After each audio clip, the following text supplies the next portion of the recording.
আমরা ডিরেক্টরকে আমরা ডাকতে যাচ্ছিলাম, প্লিজ সুজন ভাই টেক দ্য স্টেজ এবং ডোরকিংয়ের পক্ষ থেকে। আমার অভিজ্ঞতা খুব কম হাতে নিয়ে কথা বলা, তাদের যতটুকু বলছি। আপনারা এখানে সবাই আসছেন, আন্তরিকভাবে আমি খুশি হয়েছি। আর আমরা এই ফ্যান ক্লাব, এটা বেশ অনেক বছর ধরে আমরা এই ফ্যান ক্লাবটাকে দেখছি এবং যারা এই ক্লাবটাকে ধরে রেখেছে তাদেরকে আমরা থ্যাংক ইউ জানাই। আর তার সাথে যে আমরা সহযোগিতা হতে পেরেছি ডোরকিং, এটা আমরা নিজেকে সৌভাগ্য বলে মনে করি।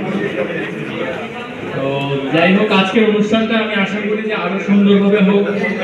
আর আমি তাসকিনের উজ্জ্বল ভবিষ্যৎ আশা করি।